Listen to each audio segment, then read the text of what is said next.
শিক্ষার্থীরা আজকে আমরা নেচার্স টেপাস্ট্রি এক্সপেরিয়েন্সটির 2.3.1 অ্যাক্টিভিটিটি করব। তো চলো আমরা ক্লাসটি শুরু করি। প্রথমে দেখো এখানে কি বলা হয়েছে, একটি কবিতা দেয়া আছে এবং সেই কবিতাটি পড়তে হবে। তার আগে এই কবিতাটি যিনি লিখেছেন সেই কবি সম্পর্কে আমরা একটু জেনে নিতে হবে।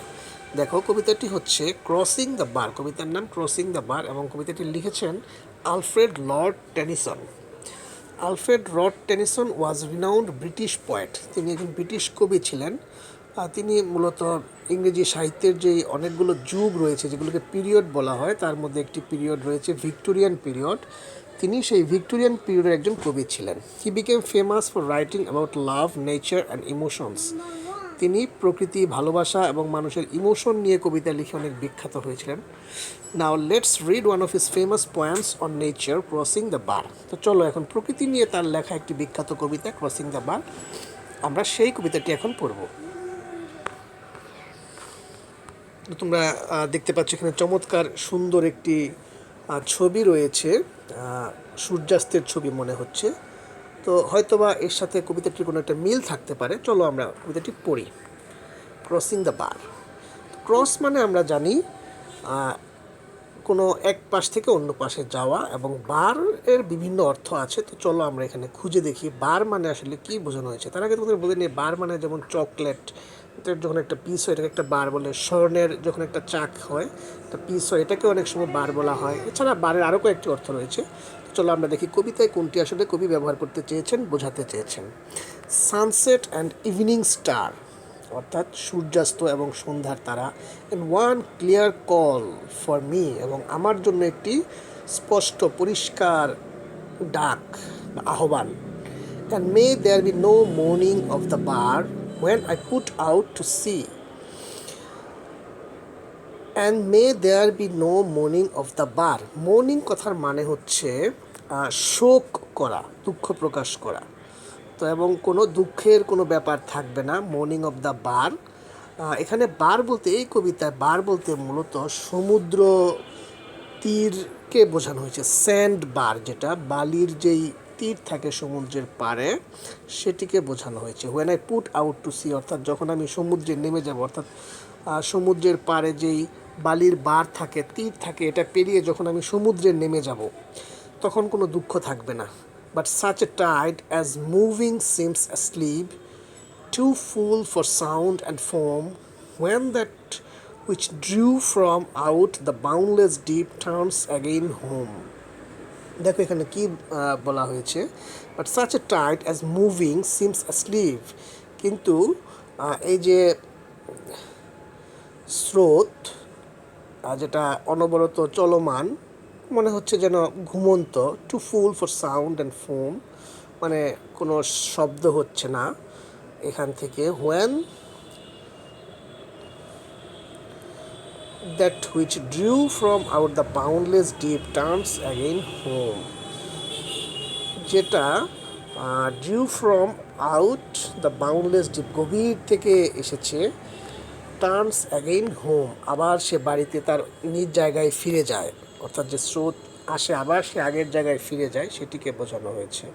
টুয়েলাইট অ্যান্ড ইভিনিং বেল, টুয়েলাইট মানে গুধূলি, অর্থাৎ সন্ধ্যার যে ঠিক পূর্ব মুহূর্তটা, আলো আঁধারির যে খেলাটা, ওইটাকে বলা হয় টুয়েলাইট। অ্যান্ড ইভিনিং বেল, এবং সন্ধ্যার সময় অনেক জায়গায় তোমরা শুনে থাকবে বিভিন্ন মন্দিরে বা কোথাও ঘন্টা দেওয়া হয় বা কোনো ধ্বনি হয়, সেটার কথা বলা হয়েছে। And after the dark, twilight and evening bell, and after that the dark, and may there be no sadness of farewell when I embark. Twilight and evening bell, গুধূলি এবং সন্ধ্যার ঘণ্টা। And after that the dark, এবং রাতের যে অন্ধকার তারপর। And may there be no sadness of farewell when I embark, অর্থাৎ যখন আমি বিদায় নেব তখন তার কোনো দুঃখ থাকবে না, যখন আমি এই সমুদ্রে নেমে পড়ব। ফর দো from out our bourne of time and place, the flood may bear me far. I hope to see my pilot face to face when I have crossed the bar.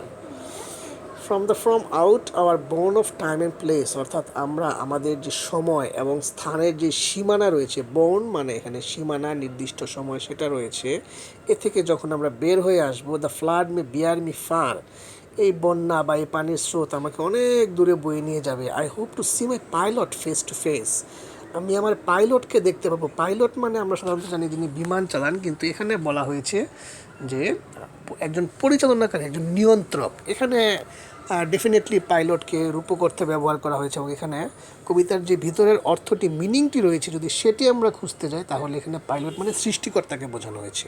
When I have crossed the bar, অর্থাৎ যখন আমি আমার সীমা অতিক্রম করব। অর্থাৎ এখানে মূলত কবিতার যে থিমটি সেটি একটু নিচে দেওয়া আছে, তারপর আমি আপনাদেরকে সংক্ষেপে একটু আলোচনা করতে পারি যে আমাদের জীবন মৃত্যুর যে সময়টা, মাঝের সময়টা, যখন এই সময় শেষ হবে এবং আমাদের ফাইনাল কল, প্রথম থেকে যেখানে বলা হয়েছে ক্লিয়ার কল ফর মি, অর্থাৎ মৃত্যুর যে ডাক আসবে, তখন যখন আমাদেরকে যেতে হবে, শেষ ডাকে সাড়া দিতে হবে, তখন আমরা যদি শেষ লাইনে আবার আসি, I hope to see my pilot face to face, আমি আমার সৃষ্টিকর্তাকে সরাসরি দেখতে পাবো যখন আমার মৃত্যু হবে। তো চলো আমরা এখন, এই হচ্ছে মূলত কবিতাটি। আসলে কবিতার মাধ্যমে এখানে কবি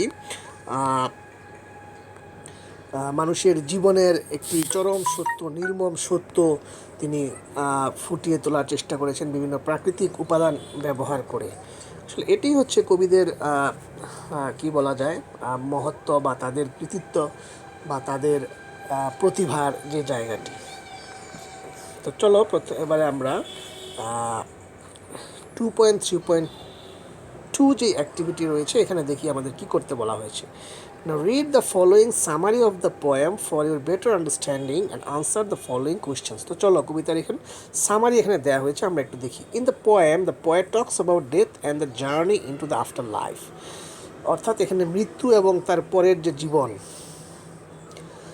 যে জার্নিটার তার কথা বলা হয়েছে। Here he uses symbols from nature like sunset, evening star, sea, tide, foam, twilight, evening bell and flood to explain his feelings and ideas. এখানে কবি এই উপাদানগুলো ব্যবহার করেছেন। সানসেট সূর্যাস্ত, সন্ধ্যা তারা, সমুদ্র, সমুদ্রের স্রোত, সমুদ্রের ফেনা, গুদুল, এই সমস্ত উপাদানগুলি তিনি ইউজ করেছেন, ব্যবহার করেছেন তার অনুভূতি এবং তার চিন্তা বর্ণনা করার জন্য।